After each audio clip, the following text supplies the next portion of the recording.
Hey y'all, it's lit. I'm making a video, it's lit. Finally, instead of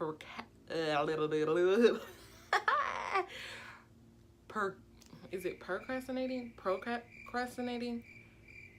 Putting it off. I've been putting off making videos for a while. Yes, I know. It's been about 2 years. But I'm here and let's get started. We're going to be talking about my Lasik experience, finally. So, it all started 2nd grade, wishing I was like everybody else who had glasses. And one day I was blind, couldn't see the chalkboard anymore. Boom, there you go, here go your glasses, girl. So as I got to middle school, I decided to try contacts. Of course, I feel like everybody who wears glasses have tried contacts at some point. It took me a while to adjust because touching my eyeball, putting something in my eye, it was a no ma'am, no ham. So when I got to high school, that's when I really got used to it. I was dabbling into makeup. You know, you doing your makeup, you don't want your glasses sitting on top of that. That's just a no. That would be the only time that I would do my makeup, is when I would have my contacts in, because oil and sweat build up under the glasses. But after a while, as I was getting older, I'm just like, okay, like sometimes I don't want to wear contacts all the time. That's mad annoying. My eyesight wasn't the worst. To me, it was really bad. If it wasn't like right here, everything was just colors. Like I couldn't make out shapes really. Damn sure couldn't read. You know, I decided, okay, I'm gonna have a LASIK consultation just to see. This was like 2 years ago, so I really didn't know much about it. I looked up maybe a few videos on YouTube, but I didn't know what went into it. And back then, I was still working in retail. I wasn't making that much, you know. And they were asking for a lot of money. Before we get into the story of how I actually got it, you know, the real consultation, all of that good stuff, I'm gonna go through things that I wish people would have told me when I was going through this process.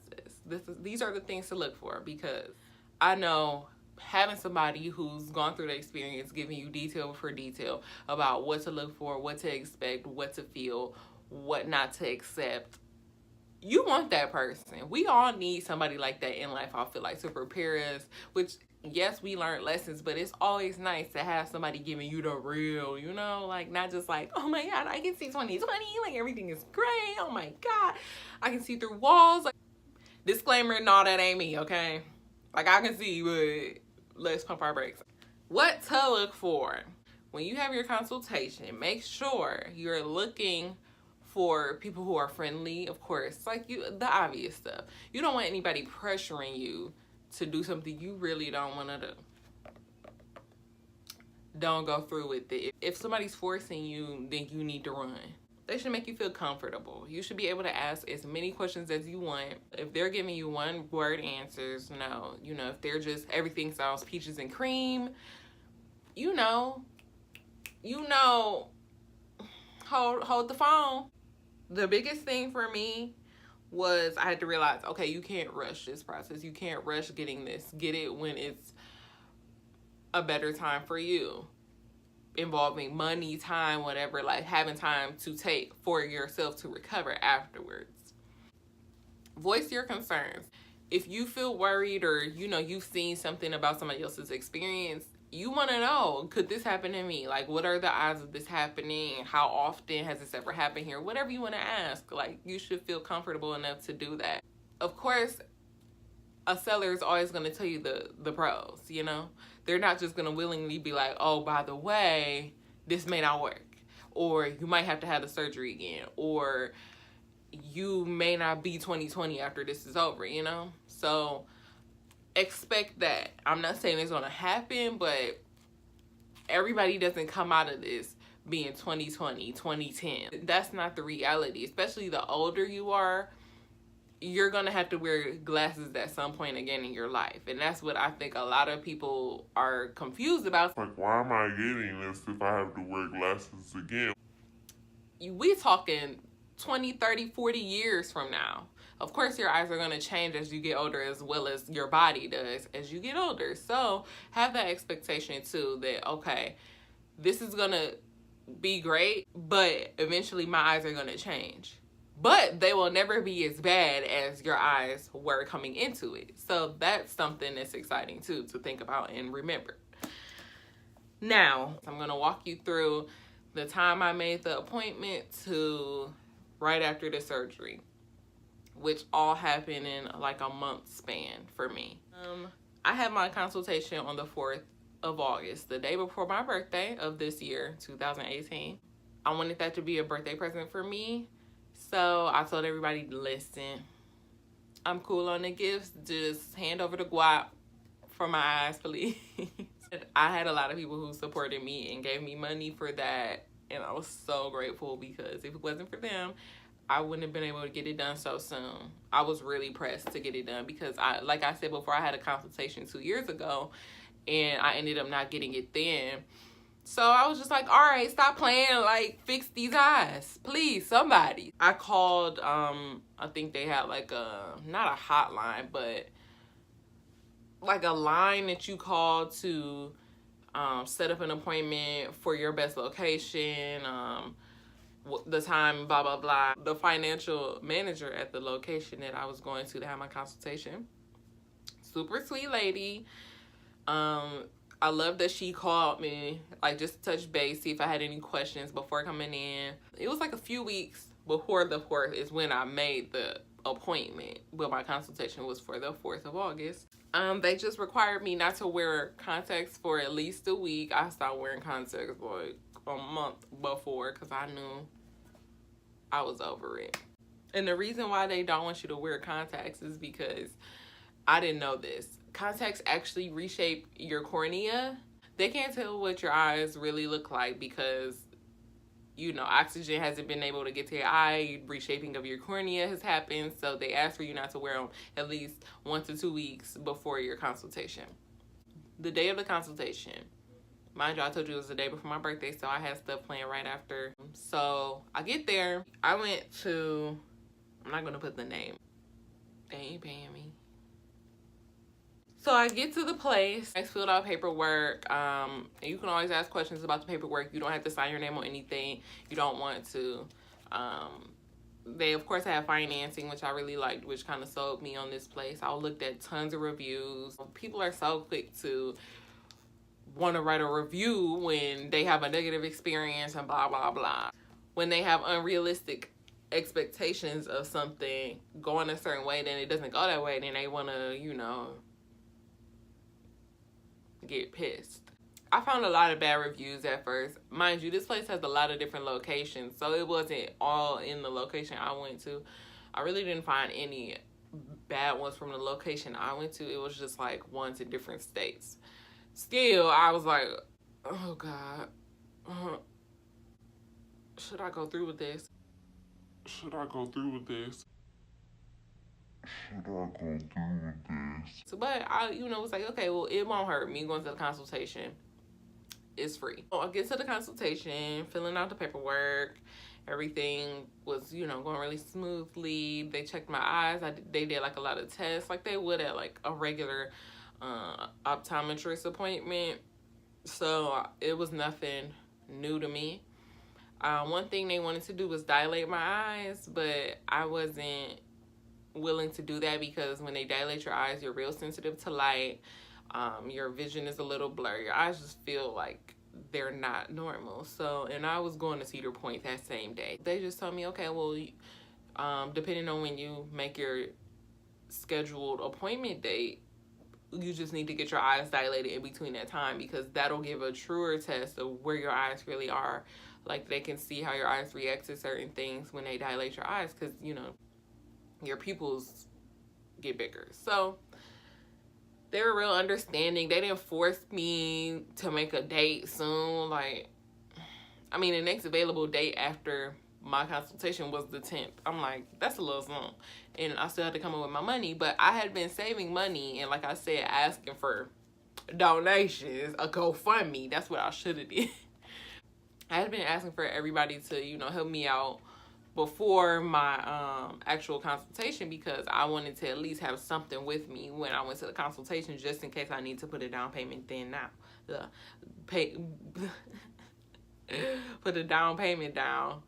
Put a down payment down. I cannot talk. Put my down payment toward the surgery, you know, the day of my consultation. So I decided to make my surgery date for the 18th. I don't know. I think I talked to the lady on the phone before my consultation, you know, about the surgery, and she was just saying, yeah, just to let you know before you come in, like, our next surgery date is the 18th. So I still stuck with the 18th. It was still available. Then that was a Saturday. And that worked for me, like, involving my job and me being able to go to that, actually. So they tell you, you know, you're able to go to work the next day anyway, blah, blah, blah. So they asked for you to put down $100. Hold on, I'm just trying to find my second page, honey.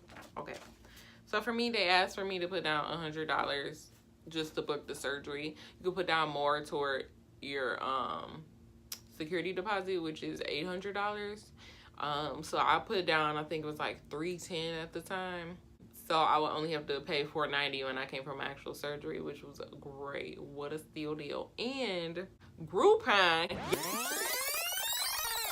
Yes, I said that. Groupon. They use Groupon coupons too, which is very sketchy. I know it sounds weird, like, oh, you use a Groupon to get Lasik? That sounds like a place you need to avoid, but it's not. It took off about $1,200, so $1,200 off of how much it would be total for me to get both my eyes done. Altogether, like $4,200 for the whole, you know, surgery, lifetime warranty. I don't know. That's where you go to all your appointments on time, on the right day. You always make them, and if you want to get extra correction, it'll be free within that year span if you haven't it done. So that's really cool. So that altogether, like I said, was $4,200. And the Groupon took off, it actually took off $1,500. And they do financing, which really sold me. So you can set up a certain amount of months that you want to have it paid off, and you just pay it monthly at a low price. Mine, disclaimer, I'll give y'all the info now. I pay $135 and some change every month for the next 12 months. I can't remember. After me setting the surgery date, they put in my prescription at my local pharmacy to pick up my drops that I will need. They told me to get artificial tears, so lubricant drops, because I'm gonna need those too. They gave me a box for free. It only had like 6 bottles in it. You're gonna need a ton. So I think I got a bigger box too. Picked up my prescription, and then they ask if you would like to take a Valium, you know, the day of your surgery, just to calm your nerves. I've never taken a Valium before, so at first I was like, no, I'm good. I'm not a person who really likes to take pills and stuff. So I ended up agreeing, like, as we got closer to the surgery date, because I'm just like, hey, I've never had something like this done before. I mean, granted, I've had tattoos done, I've had piercings, I've had a whole surgery before, so I should be good. But then I was like, let me just get it, because this is something new. I might freak out, which I'm not that type of person, but you don't know. So I ended up opting in for the Valium, which, you know, they give you one. They don't give you like a bottle where, you know, shit can get crazy. Another thing to look for, there was like a 2-week span in between me getting my surgery and from when I had my consultation. So in between that time, you know, I'm just preparing myself. But I really liked that they called me. They called me, I say, maybe 2 or 3 times within those 2 weeks, just to see how I was feeling, if I was excited, just thanking me for going with them to do my surgery. They called me to set up my appointment to get my eyes dilated.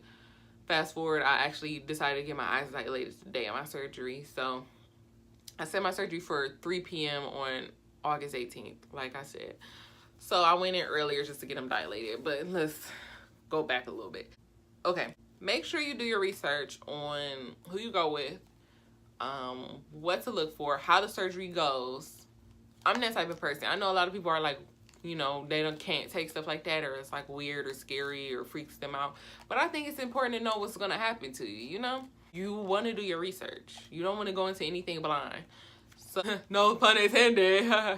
I did a lot of research, but I'm just that kind of person. No matter what I've ever had done, like I always sit there and binge watch YouTube videos, search anything, like whatever, to find out, you know, what to expect. So I watched a lot of YouTube videos on just how the surgery worked. I watched a lot of videos on people's experiences too, which I found a lot of experiences that were so good. Everybody could see right as soon as they got off the table. So that's kind of what I expected going into it. That changed real quick, but we'll get into that later. After that, they're going to tell you to start your artificial drops at least 3 days. Is it 3? 2 days before your surgery. That's just to get your eyes used to being lubricated. It doesn't burn. It's nothing really special. Like, it's just like a lubricant, but it's like watered down. It's just to keep your eyes moist because your eyes are about to go through a big change. Like, this is a real surgery, you know? I mean, you're awake for it, but this is some real, these are your eyes, okay? So just prepare yourself for that. Now we can talk about the day of the surgery. So you have to have somebody with you to drive. So, I mean, somebody's dropping you off as well, or they can stay there, whatever the case may be. Because you're not going to be able to see. You're not going to want to drive. Your eyes are going to feel weird. It's going to be very different for you. You're going to be on drugs. So they have somebody sign a form saying that they're going to be your designated driver. My designated driver was my mom. She dropped me off, but she had to go. So then my boyfriend picked me up when he got off of work. Plan to be there for 2 to 3 hours because, for one, I'm sure you're not going to be the only person getting it done that day. 2, it's a lot of prep before the surgery. So I get there at 9 a.m. because remember, I was getting my eyes dilated before the surgery. My appointment was at 3, but my dilation appointment was at 9 a.m. So I got there, they dilated my eyes. It was a weird feeling. I didn't really have sensitivity to light or haziness. I mean, my eyes, I was already blind, so it felt weird though. It felt like my eyelids were like heavy. Got them dilated. They checked them out. They said everything looked good.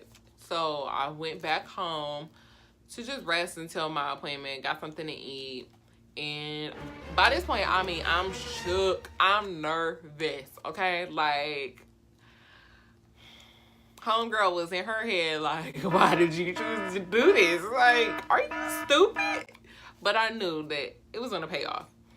It was a lot of people getting their eyes done that day. I mean, the lobby was full, and we was just all right, tag team, you go, all right, see you later, all right, my turn. You know, it was just boom, boom, boom. One thing I really didn't like was I didn't really get to formally meet my surgeon who did my eyes. He was just getting us all done, boom, bye.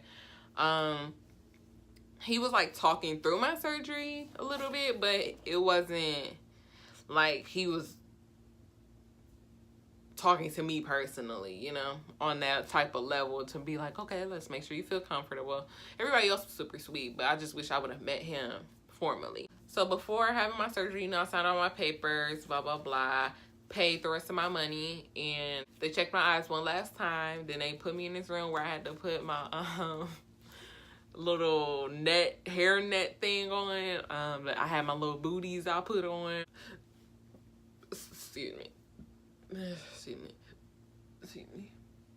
I was in the room with 4 other people. We were like waiting to get our surgery. We had paid and everything, and you know, we were just waiting to be called. And that's when it really started to get real. That's where everybody like took their Valium. And I'm gonna say that Valium did not work for me. I don't know what happened, but that mess did not work. I low-key probably needed to. It was like maybe my adrenaline was just too through the roof already, where the Valium was just like, nah, sis, you on your own. It worked for the other people that was in the room for me, which sucked because like I could tell, like it was this one lady that was in there with me, and she was like real to herself, real quiet. Like, you know, we all like making small talk, laughing a little bit with the nurse, and she was like telling us about what to expect, what to do, what not to do, make sure we do, blah blah blah. And she was just like real quiet, then she took her Valium, and homegirl was telling us life stories, okay? Like, I mean, she was giving us all types of tea about her life. I'm like, oh, homegirl's feeling it, but not me. I'm sitting there like, oh, yeah, this is great. Help, someone please, I don't want to do this, get me out of here. I had like 2 people in front of me, so, you know, I'm like, okay, I'm okay, I got a little time. But then after they left, I'm like, no. It was finally my turn, and you go into the surgery room, and I really didn't have no choice at that point. I was just like, this is getting done. So, I mean, I done paid my money, ain't no going back. So, I'm laying on the table. They put like a pillow under my knees, and I'm laying flat. They scoop me up, and they told me it was gonna be like pretty cold, so I can't hold sweatsuit. Like, I was fine. It wasn't really cold, and I'm a person who gets cold really quick. So it was a nice temperature in there. I wish they would have like gave me something to hold or whatnot, because I heard they do that, or like gave me a blanket, something to comfort me, but they didn't. And it was like super fast. Like, my surgery, in my eyes, it took maybe 7 minutes for the whole thing. Like, I did not feel like I was in there long at all.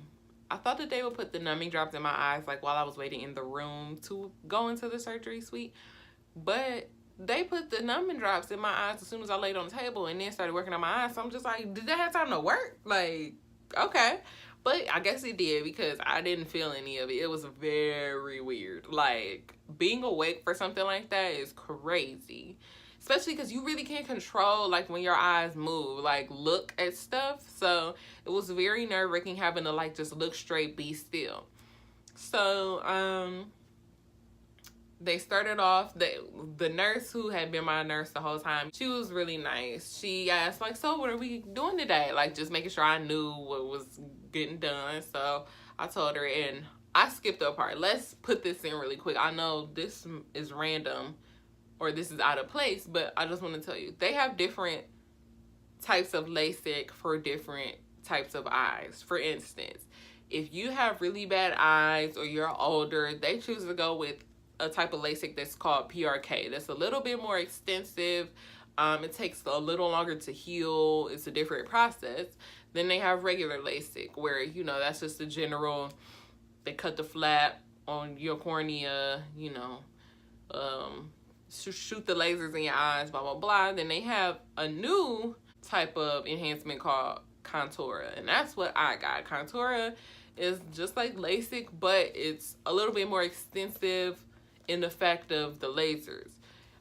With regular LASIK surgery, there's only like 42 lasers that shoot in your eyes, but with Contura, there's like 2,500 or something like that. I can't remember. A lot. So it really works on your cornea a lot more than regular LASIK would. Not saying that, oh, like, one is better than the other. It just depends on what type of eyesight you have. What will work better for you in the long run. Yes, it costs a little bit more, but if you're a good candidate for it, then they're going to recommend it for you. Okay, back to the story. So they put the drops in, and I feel like you don't feel any, well, you feel like the sensations like all around your eye. You don't feel them actually doing anything to your actual eyeball, but, you know, you can feel like your lids, you know, different stuff. So it looked like he was squeegeeing my eyeball. Like, he had this white tool that he would like, he was squeezing a whole bunch of drops in my eyes. I mean, drops was just running down the sides of my face, and he was squeegeeing my eyeball. I don't know what that part was for, but I couldn't feel it. But it was just crazy to think that somebody's just all on my eyeball and I can't feel any of it, and I'm awake and I can see it. Now comes the part where they cut the flap to open up your cornea.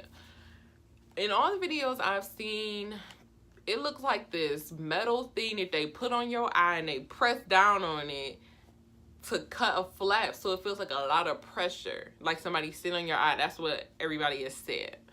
So I'm just like, oh God, that's probably the worst part, blah, blah, blah. But with this thing, it didn't look like metal. It was like a plastic thing that had like a circle opening, and they put it on my eye, and they told me like, okay, like, we're gonna count and it's gonna be some pressure. Y'all, My eyes started vibrating. It was a noise. It was pressure. It was just like, and you gotta like make sure you looking straight because you don't want them to cut a flap on the side of your eyeball. So I'm just like, Jesus, Jesus, okay. He like, make sure you look straight. I'm just like, okay, look straight, look straight. But you can't feel your eyeball, so you really don't know what you're doing. So I guess I was fine. He didn't say anything. That only took maybe 3-5 seconds. I don't know. It was really quick. And you don't know what to expect. So everything is like weird on the first eye. But after the second eye, it gets better. So I'm just like, okay, that part's done. And then you see him putting like this metal thing that looks like you digging in a cavity for a dentist, and he like flips the flap open, and you can tell. And mind you, when he put that thing to suction your eye, your vision goes black completely. This eye is covered, by the way, too, so you can't just be looking all over the place. So you like your vision is black. Your eyes are open, but your vision is black. So he takes it off. I mean, he flips the flap open, and my vision got a little bit more blurry. Mind you, I have really blurry vision, but it was like a different type of blurry. So I'm looking at the red or green light, whatever, and I'm just like, okay, keep looking straight. I just kept telling myself, keep looking straight, keep looking straight. So after he flips the flap open, he squeezes more drops in my eyes and squeegees it and blah, blah, blah. And then here comes the fun part, the lasers. You don't feel the lasers, but you smell the lasers. You smell the lasers burning your eyeball. Yes. Burning and reshaping your eyeball. It was a very weird smell. It was intense. Another part where you have to look straight because lasers are shooting into your eye. And after that, he said, okay, you're done. He flips the flap over. He puts some more drops in it. Make sure the flap is nice and flat. And I got punctual plugs, which is little tiny, I don't even know what to call them. Like I got the dissolvable ones. They put them in your tear duct. They put them down in it. They're really tiny to promote your eyes to be able to start to water on their own, because your eyes are gonna, your eyes are gonna be really dry. That just threw me off. My brother opened up his door, and that kind of scared me because I thought somebody was opening my door, like, mind your business. So he put them in my eyes. I didn't feel that part. Like, it didn't feel like anything. That part kind of freaked me out because it's like you put something down in my eye that's gonna dissolve on its own after a month. So am I gonna feel this, you know? But it was like a weird, it felt like somebody was just like lightly brushing in the inner corner, but not sticking something down in there. And to this day, like, I can't feel them. I never knew that they were there. And then after he did that, he moved on to the next eye. He taped this one, moved on to the next eye. It was over, I swear, in like 7 minutes. And they were like, okay. So they moved me to, after that, I got up. They moved me to the room where they check your eyes again, make sure the surgery went well, everything looks great. They give you your bag of goodies, which included Guy Fieri glasses from Diners, Drive-Ins, and Dives. Shields, nighttime shields for your eyes to wear so you don't rub or, you know, your eyes don't brush against anything. Lubricant drops. And instructions on what to do and what not to do for the next day, how to do your drops, how many times a day, blah, blah, blah. I walked to the lobby and my boyfriend was waiting in there for me. I got there at 3. I think we left at 5:30, 5:45. I don't know, but it was quick. Like, it was, I mean, it wasn't a time where I was sitting there like, oh, we wait forever. Like, it was pretty quick. And I mean, I was cool because I was nervous, like I said. So yeah, I went home that same day, and they tell you they want you to rest your eyes for 24 hours. So you're gonna want to go to sleep when you get home. I thought the Valium was gonna make me sleepy. That Valium was a waste. So I didn't want to take something right out the gate when I got home because, you know, that Valium was still in my system, and I didn't want to mix other medicines with that. So I waited a few hours. I couldn't go to sleep right away. I wasn't sleepy. It was like evening time. So, I mean, I just laid there with my eyes closed. I had my shields on. My eyes felt very weird, like kind of dry and just irritated. But it wasn't anything crucial. Like, and that only happens after the numbing drops start to wear off. If you choose not to take the Valium, you could take Tylenol PM, and you'll be out like a light, you know. So you can't watch TV, can't be on your phone, nothing that whole 24 hours, and kind of cut back the day after too, because you just don't want to strain your eyes. You want this surgery to actually work for you, so you have to put in the work too to help your eyes heal properly. So after that, you go to your post-op follow-up appointment the next day just to make sure your eyes look good, you know, nothing went wrong, no infection setting in. So after that, like, you're good. I set up an appointment for, I think it was like a week and a half out from my appointment, my actual surgery date. But after the surgery, like the same day, my vision was a little clear. Like, it was blurry though.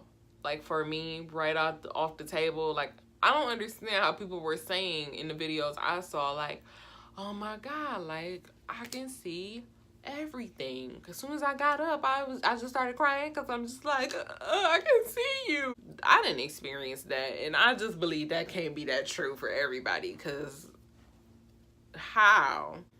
Which is to be expected. Like, you not being able to see that clearly right off the bat. It's going to be a little hazy. So that's how it was for me on the drive home.